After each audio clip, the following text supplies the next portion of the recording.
సంబరం ఉంటే కాదా మందిరం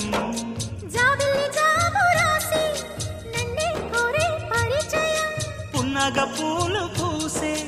వన్నే చిన్నే రసమయం